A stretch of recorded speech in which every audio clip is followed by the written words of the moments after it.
while you were gone, PJ, you became the most wanted man in squash. New nickname for PJ I'm coming up with right now. And I don't know if this is Joey Barrington approved or not. PJ, you are the validator. Bad Squash said the main reason why his video is accurate is because PJ said so. Yeah. Ridiculous comment, ridiculous statement from Bad Squash, whatever it is. Squash. Yeah. Cool name. Yeah. Cool name.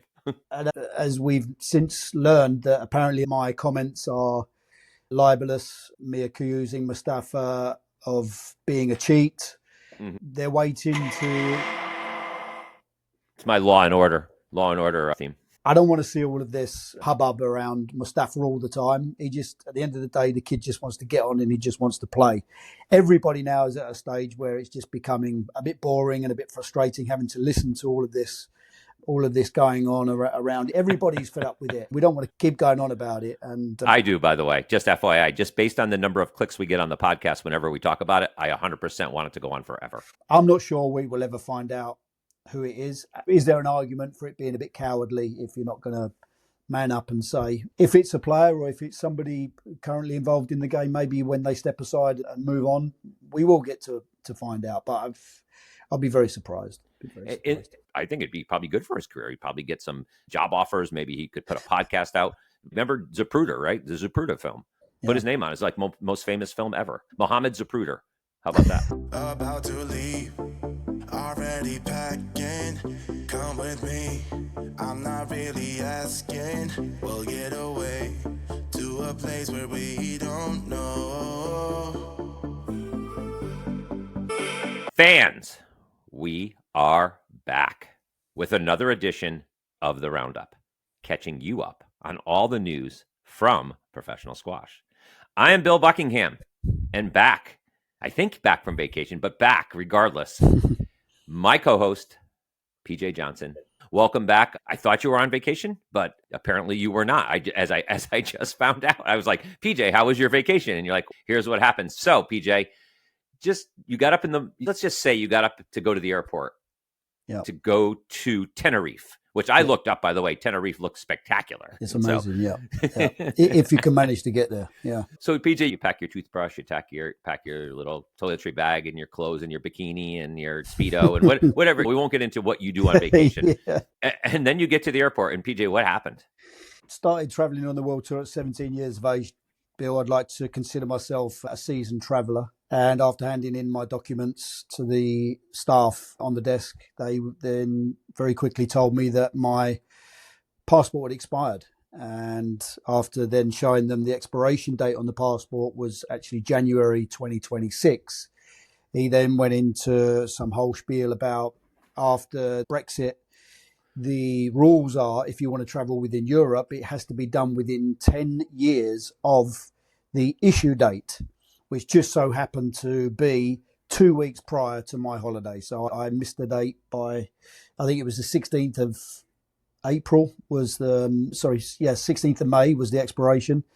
And as a result of that, my passport was not valid and I couldn't travel. They said I could have gone to, I think it was Turkey or Egypt. I could have gone to the US, but I wasn't allowed to travel within Europe. That's crazy. So your passport was still valid. Yes.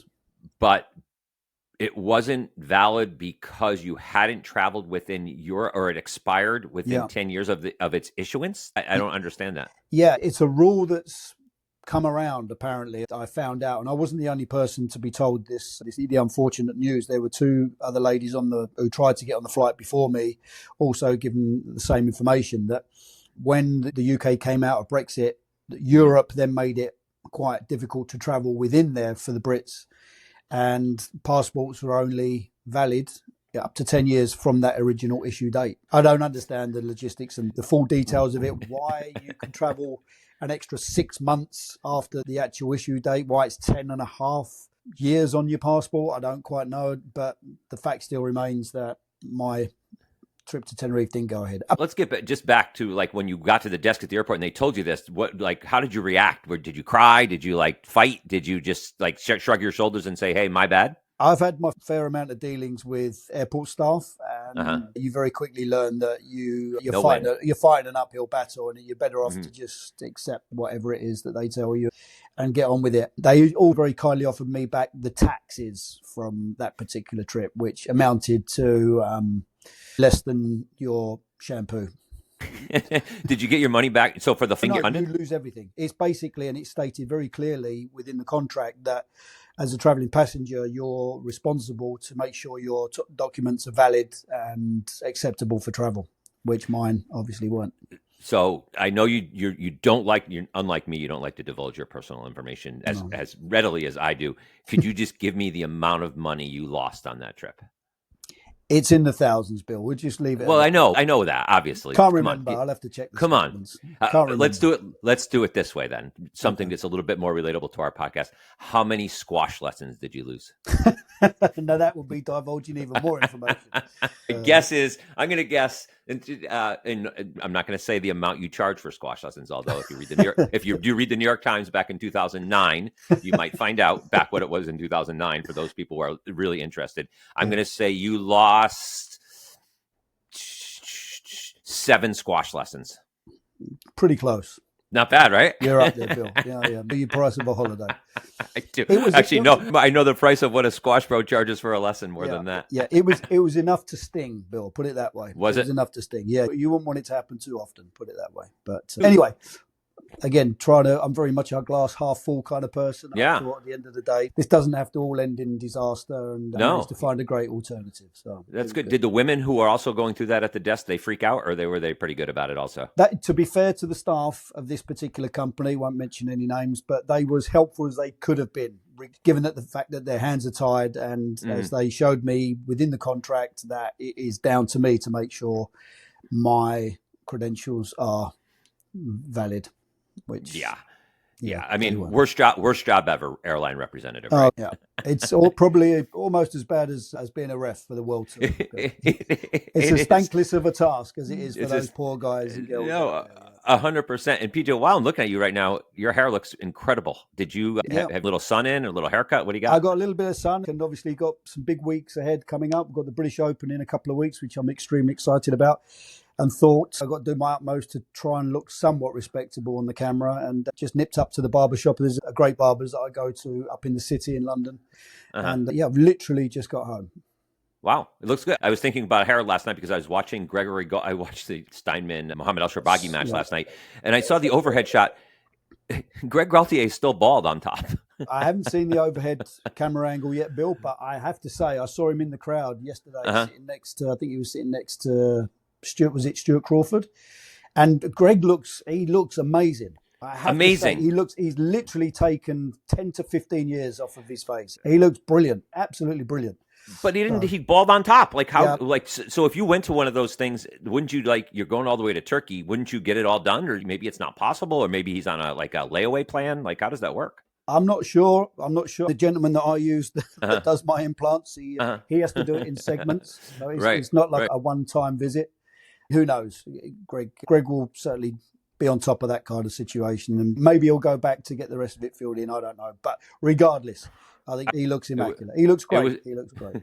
It was disconcerting. So last question on this is, if you had and this is just one of those random things that I popped in my head, and I thought about it as I was looking at my hair this morning, as I often do. Yeah, is that why you got the cap on at the moment? Well, bad hair day, Bill. Yeah, no, I haven't had a chance to take a shower yet. If you had a choice, PJ, bald on top or bald in front, if you had a choice, if you were going bald, which neither of us are, which would you choose to cover up first?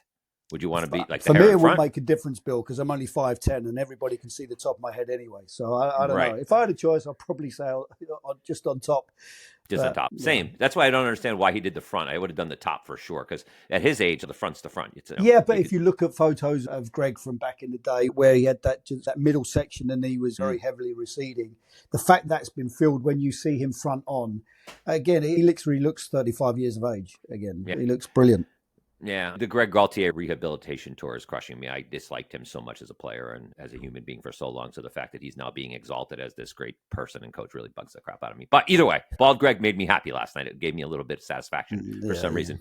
Before we get into the squash, PJ, I have just a moral dilemma for you. I was offered by one of my neighbors to go play a really nice private golf course. I don't know this guy well. I've run into him at local pubs in my neighborhood. I've seen him on the beach and whatnot. And every year he's, hey, I'm going to have you out to play golf. I'm going to have you out to play golf. Let me take your number. He probably took my number like 7 times. He's never called me to play, never called me to play golf. Yeah. I saw him 2 days ago, and he stopped me actually and said, hey, Bill. So he knew my name and said, hey, getting together a group. Do you want to come out and play? Have you been playing golf? I said, sure. And he goes, so we're going to put it together within the next couple of weeks. What's your availability? I said, I'm pretty free, obviously, available, as they call me. And he said, okay, we're going to do it. And he said, and he mentioned the names that we're going to play with. I did not know one of them, but the other one is one of my arch enemies in the neighborhood. Oh my God! You've only got, how many have you got? It can't be just one. Surely. I have two. I have two arch ones in the end. I have a couple that I don't care about and I just ignore them. But this guy's my arch enemy. Like, he is a guy I have vowed to never ever to speak to ever again. Ever. Can you disclose the reasons why or not? Oh, of course. He cut down my tree after he said he wouldn't. So he built a house behind my house. And we magnanimously said, hey, so you could do your yard like how you want it. We will remove a fence that's on our property so you could go forward with your building of your brand new house, blah, blah, blah. I said, I ask you only one thing. Don't cut down this tree. And I pointed to the tree that was on his property, but barely on his property. I said, if you could just keep this tree, it's a good shade tree for us. I like it. He goes, no problem at all. Knocks down our fence, clears out all the brush, all good stuff. Like, it's his house, building a new house, all good. One day I'm working. It's when I was working from home, and I hear like a chainsaw. And I look out, and there's a tree company cutting down that tree. Oh, geez. I tore out in the thing, and I know it's not these guys. They're just tree company guys. I'm like, what the fuck? Excuse my language. What the F are you doing? And he goes, oh, we're cutting down this tree. I said, you can't. And he goes, and I won't say the guy's name, not that he would listen to the podcast. Yes, he hired us to do it. And I was like, this is ridiculous. Get your boss here. I melted. As angry as I've ever been. Yeah. And they called the guy. 5 minutes later, he has a store somewhere and I don't even know what he does for a living, to be honest with you. I don't really care. 5 minutes, he was on site, and he said, the trees on our property. I said, yeah, I don't care. I said, we literally 5 days ago, we had this conversation. I said, take the fence down, do whatever you need to do, save that tree. And you said, yes. He goes, yeah, but it's on my property. And I told him to go F himself. He said, I'll plant another tree. I said, I don't give a F what you do. Don't talk to me ever. Don't talk to me ever again. Don't speak to me ever again. And that was 5 years ago. And I have never spoken to him since. Oof. Yes. Ouch. And he literally lives right behind me. Like, literally I look at his house every day. And I see him every day. And I see him on the beach all the time. Yeah. And we do not speak. So this is a really nice golf course. And it would be free. And it'd be a lot of fun. And there'd probably be like drinks and nice dinner afterwards. What's your question? What would you do? Would you play, or would you hold the grudge? Keep the grudge up. I'd hold the grudge. Yeah, absolutely. PJ. Yeah. I don't need golf. That much. I agree. Yeah, it's a really nice golf course, though. Yeah, another opportunity may come along. You never know. So the question being, I need to make up a lie why I can't play, because I'm not going to tell this neighbor why. You don't want to give them the satisfaction. I don't want to give them the satisfaction. I also don't want the guy who's offering to play golf say, like, geez, Bill, grow up, and never ask me to play golf again. So I need to come up with a good lie of why I'm not playing. You're doing a podcast. Yes, exactly. When he asked me, he said, oh, we have playing. And he goes, do you know him? And of course I lied to this guy. I said, no, I really don't know him. Yes, I know him. He cut down my tree. Yeah. Regardless of the fact that everybody probably knows you're a man of leisure these days, Bill, I'm sure you can find an excuse of a reason to fill some time. You got to go and clean the boat, or you got to go and wash the boat. Yes. Oh, yeah. I painted the boat. Yeah. The boat's already become a nightmare. It's not even in the water. Ready, yeah. That'll be another episode. So PJ, squash. So the World Championships are going on, and we'll get into the quarterfinals. Our start tonight, and we'll do a little bit of a quarterfinal preview. But before we get into that, while you were gone, PJ, you became the most wanted man in squash. New nickname for PJ I'm coming up with right now. And I don't know if this is Joey Barrington approved or not. PJ, you are the validator. You made the Mostafa Asal cheating video. You validated, I don't know what the word, you validated it. Bad Squash said the main reason why his video is accurate is because PJ, Squash TV, said so. Yeah. Ridiculous comment, ridiculous statement from Bad Squash, whatever it is. Squash. Yeah. Cool name. Yeah. Cool name. And as we've since learned that apparently my comments are libelous, me accusing Mostafa of being a cheat. They're waiting to... It's my Law and Order theme. Go ahead. Okay. Sorry. Yeah, apparently the allegations have been posted online and Mhm. they're waiting for PSA to respond. At the end of the day, I just want to make it very clear that I said this it was due to the conversation that you and I were having, Bill, that I'm a massive Mostafa Asal fan. He knows I'm a big fan of his. The point that I was trying to make is the videos that have come out have basically highlighted these particular situations that are taking place on the court, where if anybody watches them, I'm not sure if people can watch them and not feel that the actions of Mostafa are cheating. That's the comment that I'm trying to make. Now, Mostafa Asal is the most watched squash player on the tour at the moment. Yes. All he needs to do is tidy up a couple of small little simple areas within his game, and potentially he's got the opportunity to dominate the game for the next few years. I don't want to see all of this hubbub around Mostafa all the time. He just, at the end of the day, the kid just wants to get on and he just wants to play. Everybody now is at a stage where it's just becoming a bit boring and a bit frustrating having to listen to all of this going on around. Even James, we saw the interview with James Wilstrop, which we'll get into in a minute. Biggest critic of Masal, by the way. Biggest critic. He's fed up with it. Everybody's fed up with it. We don't want to keep going on about it. And I do, by the way, just FYI, just based on the number of clicks we get on the podcast whenever we talk about it, I 100% want it to go on forever. But go ahead. I, for my own personal satisfaction, would like to know, first of all, the person that sent in the claim, and I would like them to name themselves. We're talking about trying to find out who's done the videos, for them to put a name to it. I would like to know who's sent the official complaints in, and I want to know what comments I made that were that offensive. Be specific with the details where apparently I've lied and other the stuff that I've said is inaccurate. And well, I don't think Quash Bad Squash is not saying that you're inaccurate. He's saying you were accurate. I think he interpreted your comments incorrectly, to be honest with you. It was another gentleman on who PJ, we have made it as a podcast because someone aggregated our podcast and put up a YouTube video of our podcast. Okay. On that podcast, he pointed to everything you said and said, this means that the guy who put that Quash Bad Squash was correct. This is what PJ said on the podcast, and never linked to the podcast. For you aggregators going forward, please link to the podcast. We need the clicks. I couldn't be any clearer how many times I said that I'm a Mostafa Asal fan. I think just there are times when some of these things, if they can get tidied up, the players all want a fair fight. Let them get on and play. And James is obviously doing his utmost. He says that Mostafa's working on it. These particular incidents that have come up in these current videos have only reared their ugly head.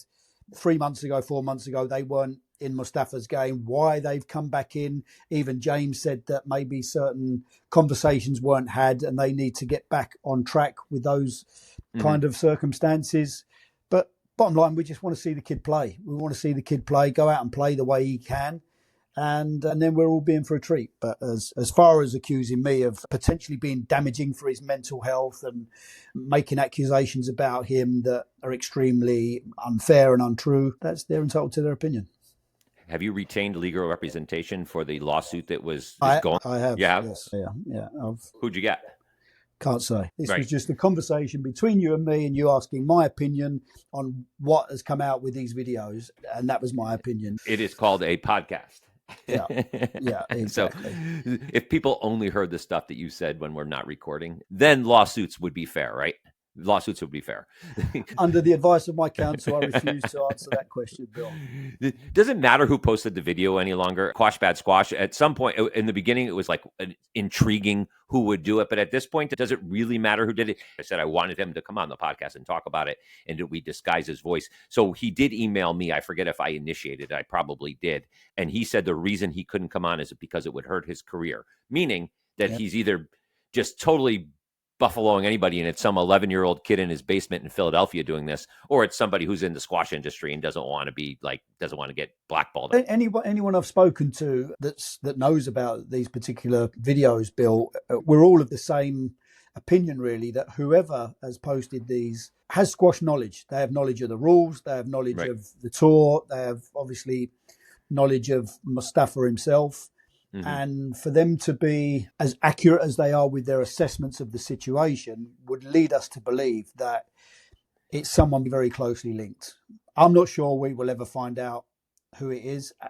I probably would tend to agree with you. At this stage, it doesn't really matter. It's just, is there an argument for it being a bit cowardly if you're not going to man up and say, if it's a player or if it's somebody currently involved in the game, maybe when they step aside and move on, we will get to find out. But I'll be very surprised. I think we could find out easily. Just someone has to care enough to look into it because, I mean, people find out everything this day and age. There's nothing that people could hide in this age of social media and internet and video everywhere. Anytime something happens, somebody denies it, and then a video comes out like 5 minutes later showing that it actually happened. So I think if anybody really cared, I think it'd be probably good for his career. He'd probably get some job offers. Maybe he could put a podcast out. Remember Zapruder, right? The Zapruder film. Put his name on it. It's like most famous film ever. Mohammed Zapruder. How about that? So you mentioned it. I do the fact that Squash TV is belaboring this. They are not like putting this to bed and just like stopping any chat of it. They didn't stick their head in the sand. Someone stuck their head in the sand, I think. And believe me, he's 6'6", so it's tough to reach the sand. But the James Willstrop interview that Joey and Johnny Williams put on. Did you watch the video? I watched the video. There were it was very odd. I have my thoughts on it. So I'll give my thoughts first and then you could comment on it. So first off, James Willstrop pondering what a coach is. First question Joey asked him, are you his coach? Are you his mental coach? Are you whatever? And James Willstrop, who is the son of probably the most famous coach in the history of squash. Fair. You could argue the point maybe if you wanted to belabor it or not. No. He possibly is. Pondering what a coach is. Yeah, I get where you're coming from. I'm going to defend Jimbo here. Jimbo, there we go. Yes. So, yes, let's defend Jimbo because that's what we should do when we're having a serious interview on a platform like Squash TV. As the interviews do, let's refer to him as Jimbo. That makes it so that keeps it official and above board. Jimbo, go ahead. Let's talk about. Let's talk about our little more. I'll rephrase my comment, Your Honor. Sorry, no, you can. You're not. You didn't do the interview. No. Sorry. You completely thrown me off track now, Bill. The Jimbo thing killed me. It did. Yeah. James, that's a bit of. It was said with a lot of tongue in cheek. James has a very good dry sense of humour, and I think for him. He knows how many hats you have to wear as a coach. He's obviously been through it with his dad, and now he's taken on the mantle at Pontefract Squash Club. And he's 100% right. You are the technician. You are the tactician. You are the fitness director. You're the one that's in charge of the manners, the behaviour, the organiser of the drills and the routines. So what is a coach per se? It could be one of many different things. I'm going to defend Jimbo in that respect, but I actually thought it was quite funny, and it's quite true because when I first went into squash coaching myself, you soon realise that you are not just doing your 45-minute lesson of feeding backhand and forehand drives. It actually comes with a lot more than that. So. Definitely in the U.S. for sure. And I think I mentioned this to someone who was asking me because I forget what the impetus was. Somebody said, "Can you believe this former world number one is at a?" Oh no, it was a DP. DP was at a gold event in Philadelphia. Oh right, okay. And somebody sent me a photo and said, "Can you believe that?" David Pearson is at a gold event in Philadelphia. And I said, in squash, nothing shocks me. I saw a former top 5 player spoon feeding a child cereal at a junior tournament once. He was coaching. I can go one better than that, Bill. I can go one better. Go ahead. Can you name names or no? Names? No, I can't name names because I'm still in close contact with the family, and they are one of my favourite clients. They're the loveliest people. I know who they are, but I know who they are. In my early years as a quote-unquote coach in the US, we had a junior tournament at the Mercer Center, the Harvard up in Harvard. And the family travelled with a small dog. During one of the matches, the dog's obviously in the venue, the dog started to play up. So I was and it was one of those dogs that was kept in like a doggy pouch. Right. And basically I was handed the dog and told to take the dog out of the building and go and take her for a walk. I was former world number 4 British champion not too many years prior to that. So I've gone running out with this dog because he's yapping away, clearly unhappy with all the noise that was going on. Put the dog on the leash and I just started to take a bit of a walk. And as I've turned the corner, who do I bump into but Rodney Martin and Rodney Isles, 2 of your hard-nosed Aussies. Literally, there I am walking this teacup dog that was about 6 inches high, trying to somehow pull it off and try to be a bit kind of macho.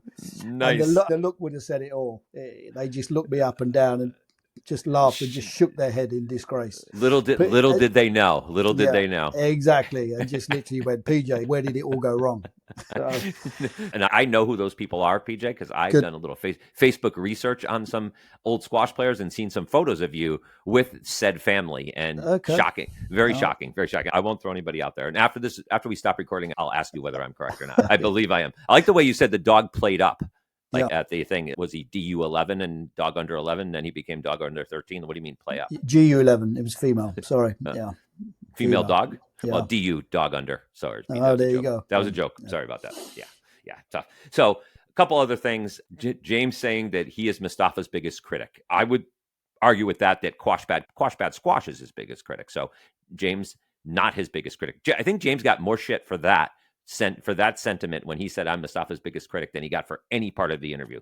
But worst part of the interview, my biggest critique of the interview is the whole insular nature of Joey Barrington interviewing James Willstrop about what is, in the big scope of things, is it really serious? No, it's not. But in the world of squash, it is. You can't have Joey Barrington calling him Jimbo, number one. Joey Barrington works with his wife, Vanessa, or his partner, Vanessa. No. They're standing there. Let's put on some PSA clothes. At least make it seem like this is an official interview. It was a joke. This is something that I wanted to watch, and that's all I could look at was like this. These are like buddies. Like, yeah, Mustafa. What's a coach? Oh, Lee Beachill, Lee Drew. I mean, it just. I don't know. Am I way off base with this? I think if you're looking at it from that particular angle, there is a case for your argument. It was a little bit ad hoc. The content kind of got mixed up. I'm not sure what information they were receiving through the earpieces, because there were times mid-question there would be a diversion. And again, Joey at times, when he would ask Johnny a question, that would get cut short. There were some funny moments when Joey had to teach Jimbo how to hold the microphone. Yeah, that was amusing. James, he's an actor. James is an actor now. He's a former player, now actor. And as he quite clearly stated, he's got bigger things to worry about, and he's not 24/7. His life doesn't entirely revolve around Mustafa and all the incidents that are going on. He's clearly frustrated and fed up with it. And he also appeared, the sooner that interview could have been done and dusted with, the better for him. Yeah, that's the way it looked to me. Yeah, no, absolutely. It reminded me when I once, doing emceeing down in Houston, Emily Whitlock came on court and she was holding the microphone wrong, and I had to show her how to do it, and she got really upset at me. And she was like, "Oh," she goes, "I'm an adult. I know how to hold the microphone." And she like snapped at me on court, which reminded me, Emily Whitlock gave one of the greatest post-match interviews ever. After the first round of the World, it was her first time she's won a World match since 2022. And holy cow, I'm going to play a little bit of it, but talk about being like all over the map. I'm quite tired now, so I need to figure out if I've got a day off or not. I think I have. And then just try and recover for the next match, really. And I think you had five match balls in that last one there. Obviously, she kept coming back to the tie break. What are you telling yourself between points? I can't swear on it, can I? Was it 5 match balls? Don't tell my coach that. Every point's important, just as important as level. I didn't think I played any differently in terms of forcing it to win or changing anything because it was match ball. American scoring's a bit like that. You can because if I was 10-5 up, that means I won a load of points in a row. So her coach could argue that she should never have lost those points in a row. So I didn't. All I was thinking was that I've got a lot of lactic acid in the legs, and I could really do with winning this in 4 if I'm going to win it. But the score, play the rally as it comes. I just wanted to play. I just wanted to play a good game of squash, and I thought I did that for at least 80%. So I'll take it. So it goes on and on. Holy Carrie Matheson. She covered every subject under the sun. She mentioned American scoring. I had not heard that term in so long. Yeah. So American scoring is par scoring, I take it? Yeah, point of rally. Yeah, point of rally. Do people call it that anymore? Obviously, back in the day, we grew, and it would have been the same for Emily. We grew up playing the traditional scoring, where it was you had to be serving the rally to win the point. And then when it came across, it was called American scoring.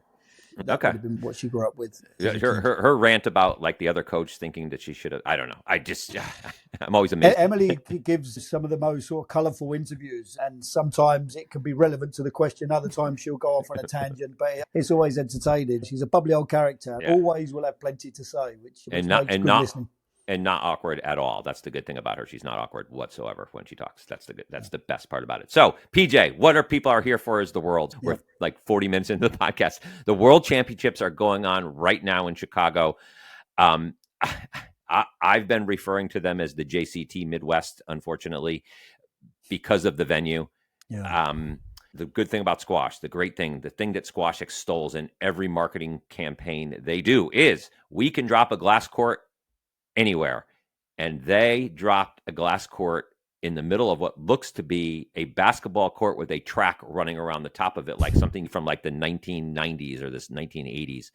And there is no atmosphere there. It is. And does it really matter that much to me? Because I'm not there. Not really that much. I guess the lack of crowds is my biggest complaint, because watching a big match and like a 5-game match that goes on, it's nice to hear crowd reaction. It makes a little bit. Otherwise, you might as well be playing on a soundstage somewhere.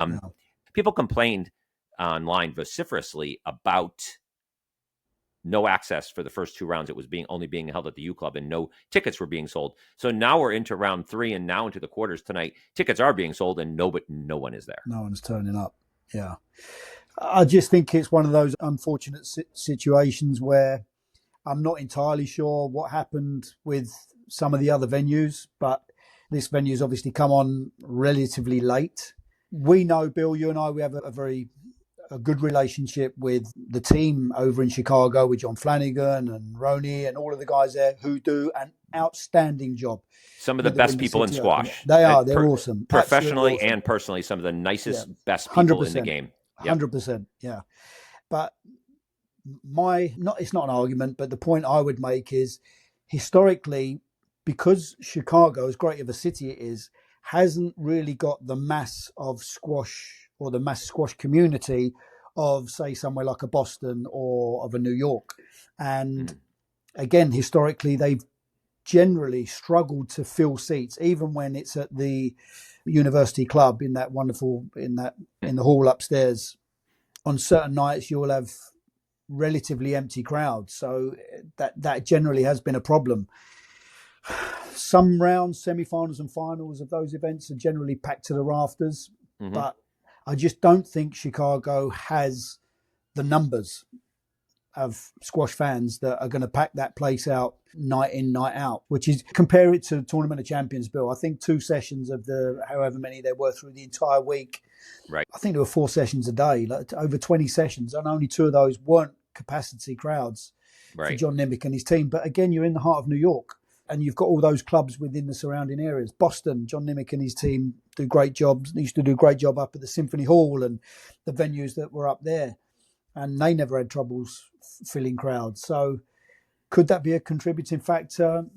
I tend to think so. And it's just a shame, because the effort and everything that he's put in by the team, it's not being rewarded. Yeah, it's really sad for them. There's so many places in the United States they could hold this. It would be great if there was a national training center somewhere that an organization spent $40 million on that was sitting empty this week, that they, I don't know, has 2 glass courts and maybe plenty of seating capacity, but that's just a pipe dream, right? That's probably never going to happen. But all joking aside, isn't that what the Spectre Center was built for? If you're having problems finding a location for the World Championship, it's the World Championship, don't you pick up the phone and call U.S. Squash and say, hey, you know what?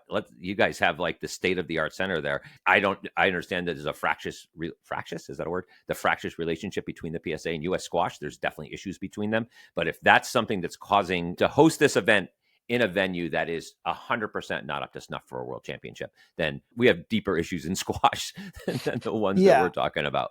Again, Bill, we're not that much in the know, but you've... Oh, PJ, I am, though, but I am. Yeah, I know. Maybe you are. But again, I could be speculating here, but obviously Mark Walter and his team have been absolutely amazing in pumping the money into our game that they have. And we're now in the LA Olympics 2028, hugely off the back of what Mark and his team and the input that he's had to our game is one of the main reasons. Obviously, Mark being based in Chicago, Again, this is just a guess. Would Mark be unhappy if all of a sudden, if some of the venues in Chicago start to dry up, the later they get to try and book these venues, would Mark be okay with suddenly PSA turning around and saying, okay, we'll just move it to Philadelphia when all of the money's coming in from Mark Walter?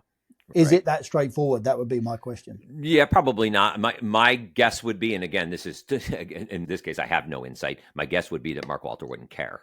I think he's got bigger fish to fry than this. And I think if he did care and he's looking on, because I haven't seen him at the venue yet, if he's looking on and watching it on Squash TV, he can't be thrilled. I mean, then he would care. So my guess is that he doesn't care, which is fine. All good. So the next time the World Championship, so next year, I believe it'll rotate back to either Cairo or Saudi or wherever they're going to put it, somewhere outside of the United States. But in 27, they almost have to put it in Los Angeles, don't they? You'd like to think so, with the LA 28 Olympics around the corner. I'm sure it could be a great dummy run just to see how that venue lends itself to a major event. Back to back, two of the biggest events on tour, basically. You got the World Championships, and then a year later you got the Olympic Games. Yes, I would edge my bets towards 2027 in LA.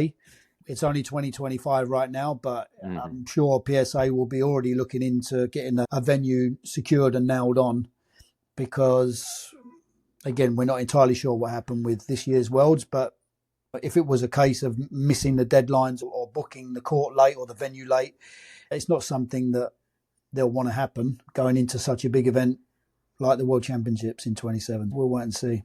Yeah, and I'm hoping the quarterfinals start tonight, so maybe the rest of the event will be absolutely crazy. As far as stands being filled, who knows, maybe for the semis or the finals, but hopefully the matches haven't been great. That's another issue. So in the end, the World Championships is a little like the NCAA basketball tournament, March Madness, as we call it here, PJ. And 6 draws of 64 teams for the March Madness. The early rounds are just a ton of squash, right? Just squash being played everywhere on 3 courts. There's some good matches. Look, mostly it's players that the squash fans don't ever get to see because they're playing Challenger Tour events, or the casual squash fan probably has never heard of a lot of these people in the draw. So they battle it out in the early rounds. But in the end, when it comes in, here we are at the quarterfinals, all the blue bloods are standing, right? So all those people who were thrashing around like earlier in the week and playing all the squash, they're gone. And now we're back and we're into 8 players on each side of the draw, and it's all the same name. It's very similar to March Madness in that respect. I think of the top seeds, the only men's top 8 seed who's out is Marwan. Marwan lost to Solomon, didn't he? Yeah, 11-0. 11-0. I'm not sure what happened to Marwan at the end. It was a brutal third. And legs he for completely sure. capitulated. His legs went. Yeah. So at least he didn't give up on purpose this time. He actually gave up because he was out of gas. His legs are gone. And I think Orphy and Tina are the only 2 women's seeds that are out. So 6 of the top women's seeds, 7 of the top 8 men's seeds are in. The highlights for me so far of the tournament, there's been 3 real highlights for me. 4, Veer Chitran, former CSA individual champion, gave Ali a battle. That was awesome. He won a game, had game balls. I mean, I think it was weird. It was only 35 minutes, but in 35 minutes, they packed a ton of great squash, and could be the match of the tournament so far. And afterwards, Ali said during the interview that he looked out on the court at Karim Darwish and said, "Who the hell am I playing? Am I playing Ramy Ashur here?"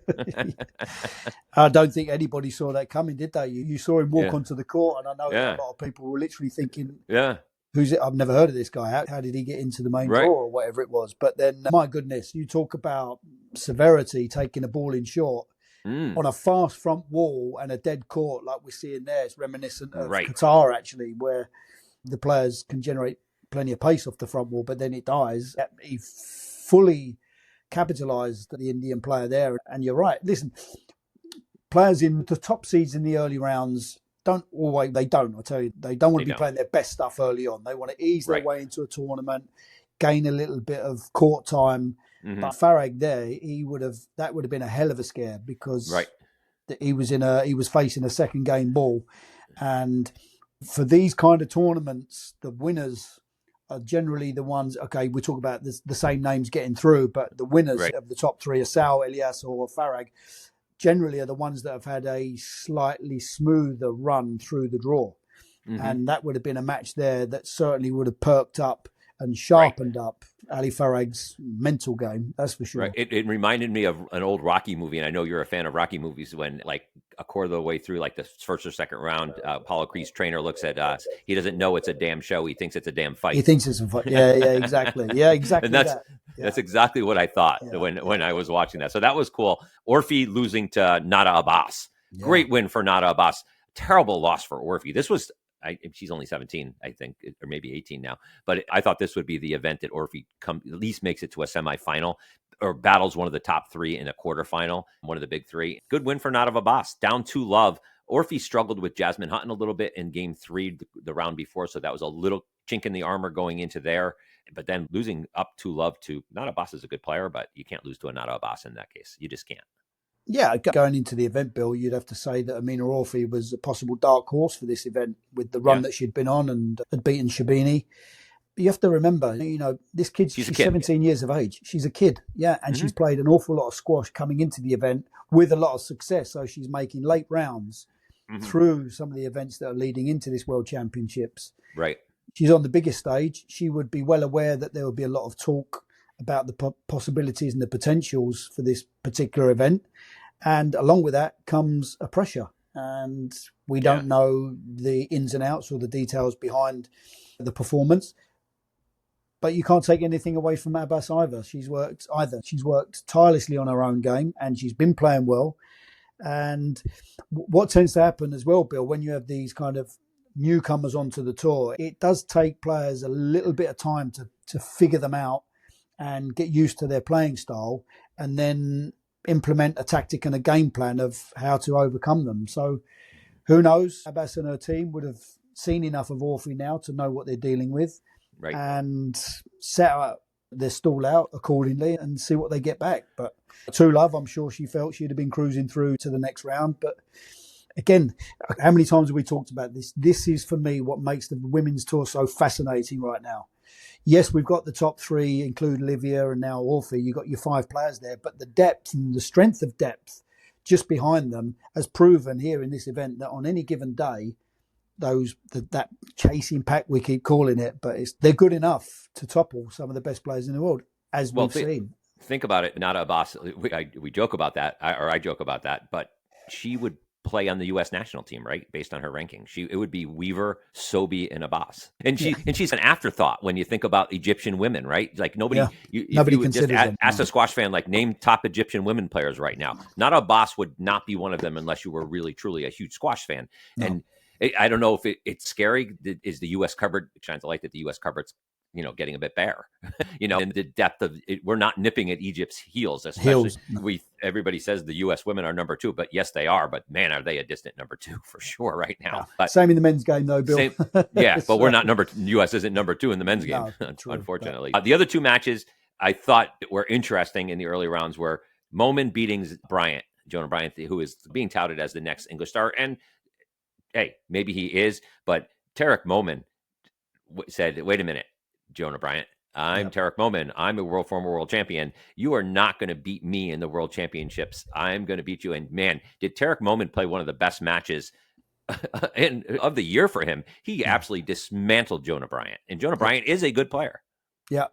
I think it's another one of those kind of indications of, at the moment, the 2 players that we're talking about in the men's game, Zachariah and Jonah Bryant. These kids, I'll call them kids because they've only Zachariah still wears his goggles, okay? So he's obviously still playing junior events. Jonah's only just aged up into the men's game and they've exploded onto the tour.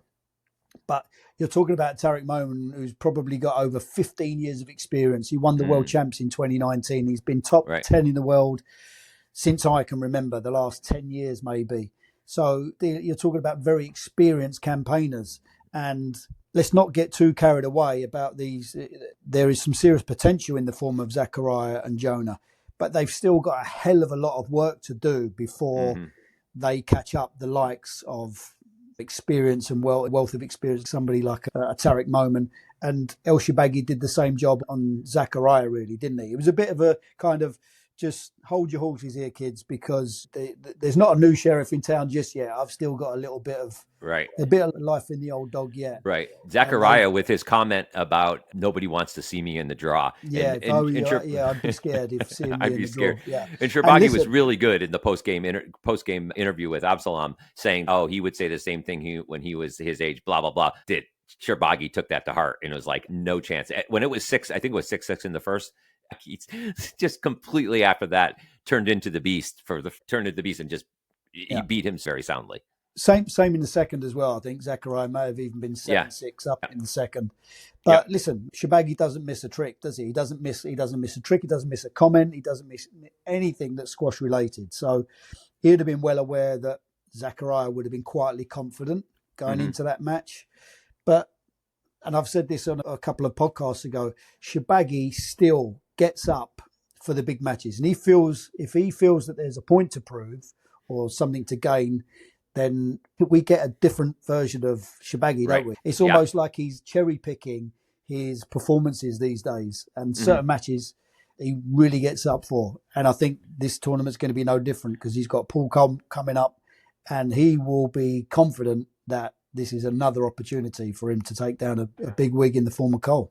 Yeah, down 2 last night to Steinman, came back and won. And Steinman looked like, speaking of someone who can't quite get over the fact that I'm not going to beat Mohamed Al-Sharbagi, Steinman up 2-0 seemed like he was happy to win 2 games. And he had a good chance to beat Sharbagi in games 3, 4, and 5. And basically was like, didn't seem, not that he didn't care, but it seemed like he was happy just to win 2 games. To win the 2 games. Yeah. Mentally, I'm not ready to beat Sharbagi. But speaking of Zachariah, and this is the Bill rumor mill, I have heard from sources, let's say my sources, or I say sources in the know or people in the know, that after the World Junior Championships, that Zachariah is going to switch allegiances and play for Qatar going forward after the World Junior Championship. So I have heard that from sources close to the situation. How's that? Okay. You've had a fair few kind of, I'll call them belters, Bill, because you brought out some stats and facts about the Olympics that you seem to be in the know about. And now you're talking about Zachariah switching allegiance to Qatar. Listen, you can't ignore the fact that Jonathan Power, national coach of Qatar, is working alongside Zachariah now. Could that be a key component to that deal coming off? Who knows? Smart money would say that's a terrific opportunity if there's a monetary incentive, because right now you can't. And again, I was very impressed with Zachariah for a couple of games. The length and the width hitting was good. In my opinion, if he's going to really trouble the top guys, he's going to have to sharpen up his short game, because he's just going to purely rely on extending rallies and tiring players and wearing them down. You can only get away with that for so long before you have to be able to put the ball away, which at the moment, that's the one dimension that he needs to improve on. But is he good enough? Will he be good enough in 2 years to make the top 2 in Egypt, which it's looking like it could be for a selection for the Olympics? I don't think so. I don't think he's quite ready for that yet. Could be a clever move from him. Did Zachariah put out the Asal video? How about that? Now that's not a rumor. That's not that is more like a tin hat theory. Zachariah, knowing that he could possibly be number 2 in Egypt at that point, trying to maybe have Asal lose favor with the Egyptian Federation. How about that? I'm going to say, as crazy as that sounds, I'll say no shot, because Okay. Zachariah hasn't had enough time on court to experience or witness any of that yet. No. And he does the same things.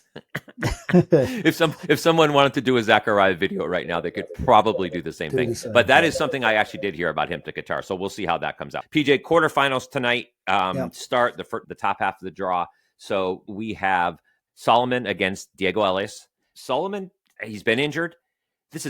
I think this is his first World's quarterfinals, I would assume, right? Yeah, I think so. Yeah, I believe it is. So it's just a great opportunity, but it's hard to believe he's never beaten Elias. It's being Elias, right? He's just making no noise. Nobody cares to watch him play. He's not must-see TV. Here he is at quarterfinals of another Worlds playing Solomon. He's not going to lose to Solomon, is he? No, I don't think so. I think Elias is starting to find his stride. I think he likes the fast front wall. There will be a test for him physically, so I'm curious to see how he manages that. So far in the event, he absolutely battered Ibrahim, didn't he? Yusuf Ibrahim was no threat, but Yusuf was the poor version of Ibrahim, the one that couldn't keep the ball out of the tin. I just feel that Solomon won't have enough artillery and be able to damage Elias long enough to get him to that point where he gets that tired. Right. And for Diego, it'd just be more of the same, where he's just going to push Solomon from corner to corner, and eventually I think Solomon will just grind to a halt. So yeah, I see another relatively straightforward victory for Diego. So do you think Solomon could put enough dent, a big enough dent into Elias to have it affect a semi? No, I don't. I think we're probably looking at around 50 minutes, 55 minutes. I'm not even sure if I see Solomon getting a game. If he does, It will just be one. It'll have to be the first, possibly. But after that, I just think he'll have to do too much work. But no, I don't think this will be too denting for Diego. I think it'll be quite a nice run out for him. As an aside, one of the best matches I watched during this tournament so far was not a real match yesterday, because there was a gap, such a big gap between matches because of injuries and the way that the sessions were set up. Ali Farag and Solomon were playing a game on the court. Like when the stream was showing, it shows what a no life that I have that I was watching it. And you could only see some of it because the big PSA logo was there blocking it. But they were playing a game and it went to 10 in the game. And it was really good. And they were trash talking. It was a lot of fun, more fun to listen to watch. But probably more fun than the match itself, yeah. Than most of the matches itself. So the other semi is an old school one. Momin, 18 times in a row. Farag has beaten Momin. The last time, 18 in a row. TOC 2020 was the last time that Momin beat him. Yeah, but there's been a couple of 4 or 5 setters in there as well, Bill. Yeah, Farag for sure. Doesn't really enjoy playing Momin, which is ironic, given the head-to-head. So, again, Tariq's come off a good win against Jonah, so he'll be confident. He'll like the fast front wall, which is where he had success in Qatar. He won the Worlds in 2019 on that similar playing conditions, very cool in the arena. You can see some of the people in the crowds are all wrapped up because it is that cold on there. But it's going to take a lifetime best, I think, for Tariq to get a win over Farag. I think, again, that first round match against the Indian has livened Farag up a bit, and he suddenly... his name is Veer Chitroni, or Chitrani. Yeah, that's why I'm just going to call him the Indian, because I'm terrible with names. Veer Tritroni. Yeah. That's awesome. Sorry. Yeah, not my strong suit. As any of you have heard my social comments and my naming. At least he is from India, so I guess there is that. Also, Farag, with the way that the rest days are set up here, plus he got the walkover against Cardenas, who got and those suffered kind a concussion. Of things are huge, because Cardenas would have certainly taken a chunk out of Farag. Right. All of these are contributing factors to late rounds of events and tournaments. Right. So the other quarters, which are tomorrow, Gawad, who unfortunately Ali Boulainen got hurt, because that was the match I was really looking forward to yesterday. And Ali Abu appeared to hurt his knee. Hopefully it's nothing too serious, but wow, it was painful to watch, because every time he tried to get up and play again, he'd warm up, and then you could know he felt the pain, and he just stopped and twinged, and it was like, ah! It was really, really hard to watch. So Gawad won that. So he plays Mostafa Asal. I don't. Asal crushed him at Aptasia. Gawad did not even belong on the same court as him. Gawad looks fat again too, by the way. Just that's my I've one. Not seen it. I've not seen it. No. Looks fat. It's Pudgy. No. We got Pudgy Gawad back, which for some reason he gained a lot of weight since we last saw him at Aptasia. But I don't see that being a contest at all. I don't know about you. The few early rounds that we've seen from Mostafa, he looks again like he's back to his old self, and he's cleaned up all of these particular incidents we've been talking about, which is great, because we know that his squash is good enough. If he can get off to a good start and starve Gawad of the front left-hand corner primarily, but the front 2 corners, then I think he'll have too much pace, too much power, and he'll be a little bit too good for Gawad, especially if, as you say, he's carrying a little bit of extra. Well, that's weight. Me. You could have an extra pound on you, and I'll notice it. So just that could certainly be me. And you know me, I'm the second biggest critic of Asal, but I still think he's going to win. I think the best semifinal, I think, is going to be, for drama and for historic purposes, is my best friend Mohammed Al-Sharbaghi playing Paul Call.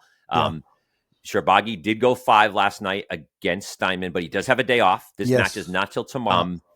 He played Call 5 games in Aptasia, was up 2 games to love, and Call had to come back and beat him. Do you think MES has one more fight in him and could knock Call off and get to a semi? I would never bet against him. And again, I feel that fast front wall would suit Mohammed El-Sharbaghi slightly more than it would Paul Cole, because Paul Cole is more known for his accuracy and his kind of his tactical now, whereas Shibagi is called the Beast for good reason, that he'll Right. try and implement such a pace that will take Cole out of that rhythm. So this is where the real interesting battle will take place, is who can set their stall out early on and stick to that game plan with the most reward. It's going to be entertaining. It'll be physical. Shibagi will create an edginess about Paul Cole, and sometimes that can be a bit of an Achilles heel for the Kiwi.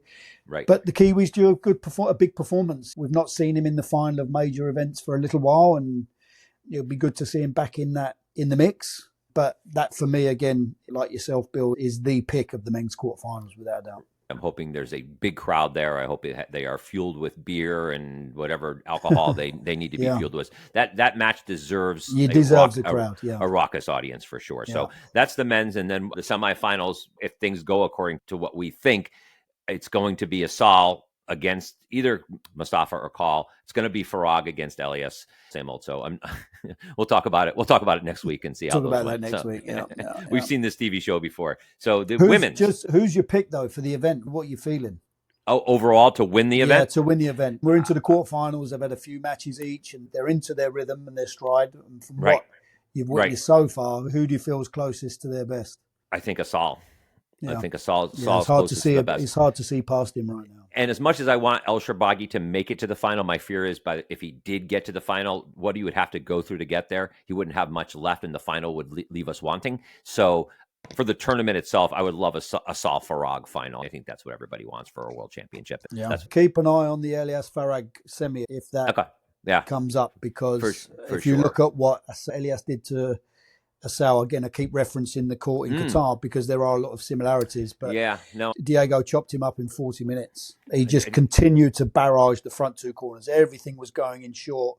Right. And Farag just couldn't get himself out of trouble in those particular areas. So I'm sure if Elias and Farag get through, Elias will be watching that video from Qatar and just seeing how he played and looking to try and repeat that sort of a performance. But aside from that, I'm going to have to agree with you. I think that Asal's he's got a bit of confidence, he's got a bit of swagger, and he'll be hungry for a world title.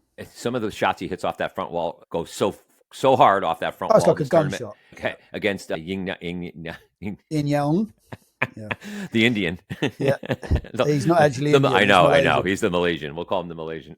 Yeah. We're pretty incredible. On to the women. So we have the defending champion, Noran Gohar, playing against the first Japanese woman ever to make a quarterfinal. Watanabe is in such a golden position right now. Anytime she got up this morning, probably had breakfast at a restaurant in Chicago, and she was the first Japanese person to have breakfast at that restaurant in Chicago the day before a quarterfinal. So anything she does is a first. Yeah, so she's just breaking history. She's history making continually. Everywhere. Anything Watanabe does for the rest of this tournament, she will be the first Japanese person to do. It's kind of, we said Alias was like the most decorated South American player. Watanabe, the first to do this. First ever Japanese. She took a game off Gohar at the TOC. First round, mind you, it was the TOC, like an early match too. It was like, I think it was the noon match. So like one of the early matches of the TOC. So it was kind of like Gohar was like, whoa, wait a minute. What's going on here? Has never beaten Gohar, obviously. Do you think Watanabe could put a dent in Gohar? Short answer, yes. I think she can. More, not purely because of how well Watanabe's playing. It's from what I've seen of Gohar early on in this event, she hasn't seemed like her more relaxed self. There's an edginess and a bit of tension about Gohar at the moment. She was tested by Awelkia in that second round match, I think it was, and she was pushed there. It wasn't until the fourth where she really ran away with things, but it was almost as though she'd gone back into that relentless, hard hitting game that she wouldn't drop. Served her so well and gave her so much success. She wouldn't drop the ball against Albuquerque. No, like she was beating her every short ball. She was winning, and she wouldn't keep doing it for some reason. Albuquerque looks really good. She lost a little bit of weight. She was a long time, but it looked like, to your point, that Gohar abandoned any tactics and said, "I'm just going to bash the ball and try to beat her by bludgeoning her to death." Yeah, but you've got to credit Awelkia for that, because again, a couple of years ago when I saw both Awelkia and Orphy come onto the scene, for me, it was almost an identical matchup of Shabini and Gohar, because when you watch Awelkia through the middle of the court, on the backhand side especially, she's got so much artillery, And then you've got the hard hitting of Orfi, which is reminiscent of Gohar. They are so similar in styles and matchups that I just feel that they're going to take over the mantle after Shabini and Gohar have retired, because you're going to have that real cat and mouse type of game plan. And you could already see that when Noran Gohar was taking the ball into the front of the court, she was edgy because of just how threatening Welkir was. She had so many options because of her preparation and the relaxation in the swing and the top of the swing. It's very hard to read what she's going to do. And that caused a lot of anxiety for Gohar. Towards the late stage of the third and then through the fourth, we did see a bit more variety in hitting, a bit more use of height, a little bit more hold, and that ultimately did more damage. But for me, I just feel that Gohar will step her game up another level with Watanabe, and I love watching her play. I think she's a real potential for top three, personally. Yeah. She needs a little bit more self-belief and also a bit more experience in how to batten down the hatches in the late phases of games, because she's very much a do or die kind of player, and she'll continue to go for shots, whether it's 2-all in the first or 9-all in the fifth. She'll still take those chances. And I just feel that in those big moments, she will be susceptible to the unforced error or two, which could be crucial. But again, another fascinating matchup, because Watanabe's movement in the front right-hand corner is the best in the game. El Hamami's front left is a real strong suit. She's the best in the business on that left-hand side, but Watanabe front right, she gets in quick, powerful, and plays a counter drop. Really interesting matchup, but I feel that Gohar will have a little bit too much. Think Watanabe right now is having a 10-egg breakfast. Yeah, I know she does love an egg. The other matchup tonight is Abbas, who we talked about, playing El Hamami. I don't see that being a match. I think Hamami is quietly going along in this tournament and is really gearing for Gohar. I think she is going to get off the court as quickly as she can tonight. I don't see this match going over 30 minutes, to be honest with you. I think it's going to be an absolute dismantling, my opinion, just because Hamami wants to be ready for tomorrow. I'm sorry, for Friday. Yeah, 100%. But again, just to your point there, she can't afford to make the mistake of already looking ahead to Gohar. Yeah. She knows she's up against an informed Abbas who's going to be very confident after taking down Amina Orfi. Has got nothing to lose because Hamami's the favourite. And what we've seen from the Big Three documentary is Hamami's her own worst critic. Okay, she's very hard. She's hard on herself, and sometimes that can be to a detriment.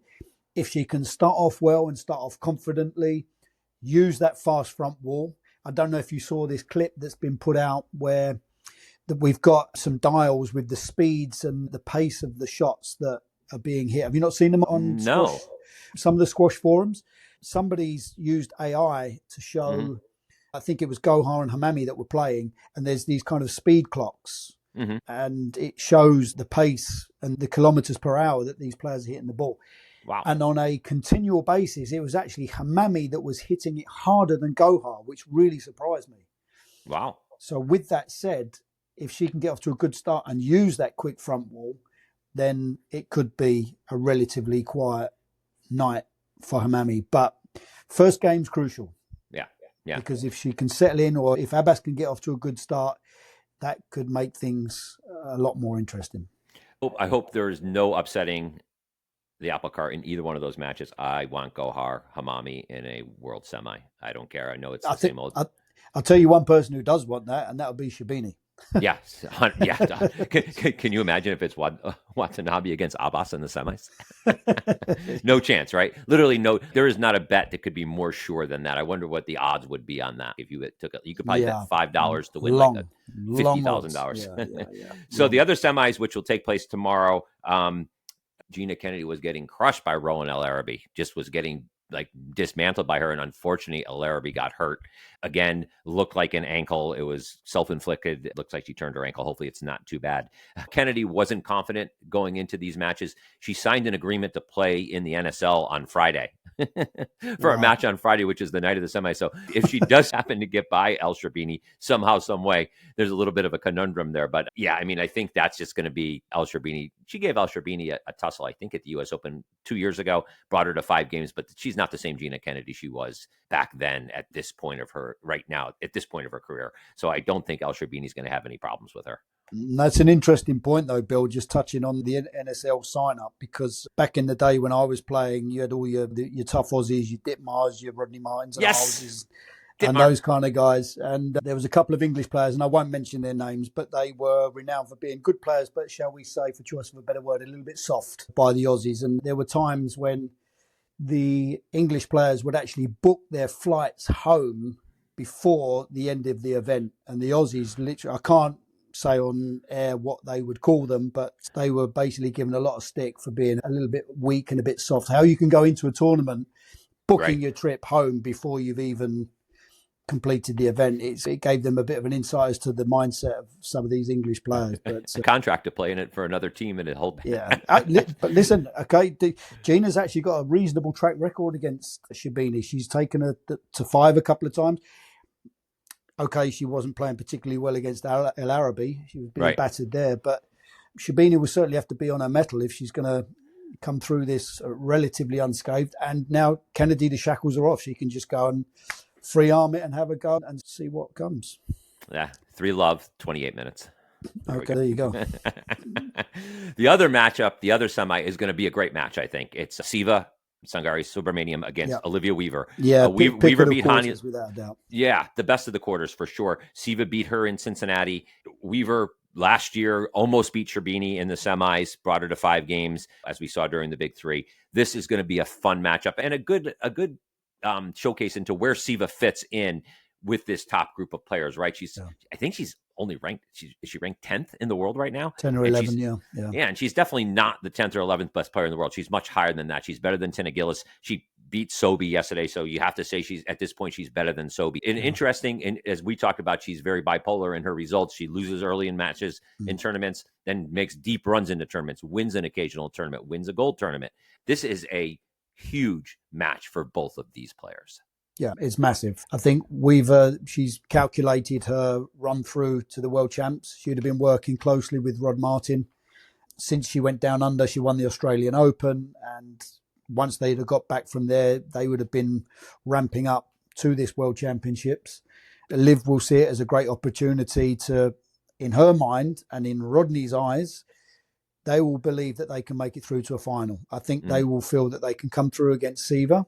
And she's come close against Sherbini, and Weaver will believe that if she gets another opportunity, what better place to score a massive win than semi-finals of the World Championships in Chicago. So that she'll see that as a long-term goal. She wouldn't look that far ahead just yet. She knows she's got work to do. But I think the stage is set here for 2 amazing players in amazing form right now. And whoever can get closest to their top form in this particular quarterfinal's got a great opportunity. All right. I'm going to predict that Gohar is going to beat Weaver in the finals. Oof. Wow. Yeah. Because you know what? Because if I'm wrong, so what? But if I'm right, people are like, wow, Bill knows a lot. He picked Weaver to make the finals. Yeah, I don't have that luxury, Bill, unfortunately. No, exactly. So, PJ, that's why you are the validator. You are the validator. Exactly. So what you said... Whatever I say is going to annoy somebody somewhere and piss somebody off. I wish I had... There's not one thing in this world that my opinion really matters. I can't think of one thing. Like maybe what's the best burger in New York or something, possibly, or who has the best wings in Connecticut, possibly. But for anything important, PJ, I have nothing like that. You say something. The world, what is it? What was it when Sinatra? What was the article that Gay Talese wrote for? Sinatra sneezes and the world catches a cold. I think was the name of the article. So something like that. I might be misstating that. But yeah, I so thought PJ, that's what was said about the US. The US sneezes and the world catches a cold. Right? You know what? I think that's where maybe Gay Talese stole that headline from. Maybe, but you are that. Are you the Frank Sinatra of squash, basically, PJ? Let me tell you now. No, exactly. So who? What are you thinking? Go ahead, give it to me. It's going to be one of the big 3. I'm going to say that much. Limb. You're out on that limb, PJ. I like it. Well done. Yeah, it's going to be one of the big 3. But I've got the feeling. Listen, for so many different reasons, I would love to see Sherbini get the 8. Just from a historical standpoint, what she's done for the game, what she's brought to the game, you almost feel as though she deserves it. Right. After the disappointment of last year and then coming in this year, I hope for her sake that she gets it. Gohar, you'd have to say, coming into the tournament, is the player in form, defending champion. She's Right. had a good run through. She's been very consistent so far this year. But Hamami, as I've been watching her progress over the last 12 to 18 months. Again, a lot of this you can put down to the work that's been put in with Laura and everything else. All that project seems to be simmering along really nicely. Have they timed it well enough where she can peak for the World Championships? We saw it for a game and a half against Gohar. Gohar didn't have an answer. I think was it in Cincinnati or Cleveland? I can't remember. Houston. Sorry, yeah. Fifth major, PJ. The fifth major. Yeah. So that particular event, we saw what I felt was the best version so far of Hamami, and if she can get close to that, then she deserves to win. But it's just so hard to pick between the three for various different reasons. I would like to see Weaver if Weaver does lose to Gohar in the final, like sitting over in the corner with a towel overhead and Neil Diamond coming over to talk to her. I can't see that happening. That would be awesome. Yeah, that'd be awesome. So we're looking forward to that. We'll talk about what happened on our next episode. PJ, just to finish up, because we are running over a little bit of an announcement to make. You'll be back for the British Open for Squash TV, which is awesome. Yes. I'm sure everybody's looking forward to that. I know I am for sure. Thanks, Bill. My pleasure. You are doing streaming commentary for the National Squash League this weekend. I am, yeah. Number one, it's remote. So I'm going to ask just a couple quick questions before we get out of here. Have you ever done remote streaming before? No, this will be a first for me. I was on a Zoom meeting yesterday with the NSL team to get a bit of an idea as to the rundown. And it's a watertight show, by the way. For sure. We've got an exact listing of from the second that we go on air to everything's documented and everything's timed. So I suppose from a TV standpoint, that's why that this whole NSL idea lends itself well to commercials and to TV time, because there's an official cutoff point and you're not going to get matches that overrun. So I was impressed with that. The team there seem very enthusiastic. It's a very experienced team. Commentate remotely. I'm interested to see how I get a sense for the match, because obviously normally I have the luxury of being at the venue, around the players, around the tournament. You can sometimes see the court itself live, so you can really get immersed in the atmosphere, whereas that may be slightly different here. Also, it's Olivia Klein and I that will be doing the commentary for this one, and we're not going to be in the same facilities. She'll be over there in the US and I'll be here in London. So how that chemistry evolves, I'm also interested to see, but potentially it could be a great night of squash. I'm looking forward to it. You and Olivia work out signals, like who's supposed to talk when? You're going to like wink at each other? How's that going to work? I don't even know if we can see each other, Bill. I'm not sure how that dynamic works, and whether we just have on our screens, we have the match that's playing, and we'll have to use perhaps a little bit of common sense. And this is again where the chemistry will come into play. And I'm going to have to know when Olivia's about to speak and when I need to shut up, and she'll have to listen in, and we'll have to wing that little bit. We're doing 2 nights. We're doing Friday night and Saturday night. So Friday night may be littered with errors, gaps and holes per se, but I think we'll probably be a little bit sharper come Saturday night. Olivia's favorite book is Atlas Shrugged by Ayn Rand. So if you run out of things to talk about, you could ask her about that book. She could talk about it for a while. So okay. My favorite book is the Christmas edition of the Beano, 1980. So yes, I'm sure. Olivia's pretty well read. She's probably heard of it. So I'm going to just quickly, PJ, the NSL has some quirky rules. So I'm just going to give you a quick quiz. PJ, first game, how long is the first game of the NSL? Like that the first period, how long? First period, 20 minutes, Bill. How many points is it worth? 1 point per team. Whoever has accumulated the most points after that 20-minute time frame will be awarded 1 point. Second game. Same, 20 minutes. Also awarded 1 point. Third game. 30 minutes. Struggled on that one. No, I'm just trying to think. And you get awarded 2 points in the third period. So if a team wins all 3 periods, what's the final score? 4-0. If one team wins the first 2 periods and loses the third period, what's the score? Tied, 2-2. Then what happens? We go into is it an overtime? Ooh, close. Go ahead, keep going. This is not the power play, is it? Nope, that would have been my next question, but I feel to go on to the next question, you have to get this one correct. 1 point sudden death playoff. It's not a bad guess. Best 3 out of 5, like a penalty kick shootout for soccer. Okay, 3 out of 5. Okay. 3 out of 5. And each player has to be different. So two Yes. players go on and play 1 point. Yes. They come off. Next two Yes. go on 1 point. Yes. Third pairing come on 1 point, and so on and so forth until one team accumulates 3. Absolutely. By Saturday, PJ, Wow. you're gonna be teaching people that for sure. I will. And power plays are a huge part of this, PJ. I'm not going to ask you the minutia of like how many power plays are allowed or how long they are, but what is a power play in the National Squash League?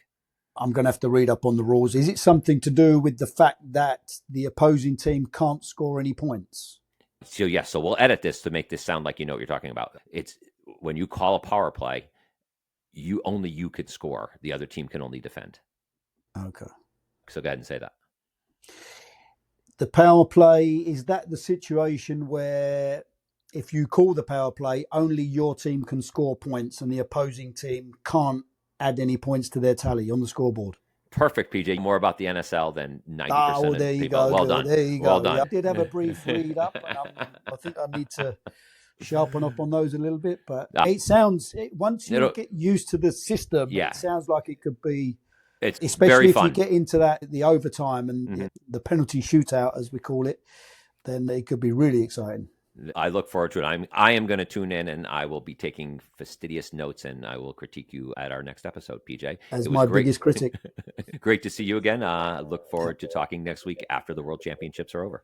Thanks, Bill. Enjoy tonight. Should be an absolute cracker. About to see the world in action, what we can be, life with no distractions.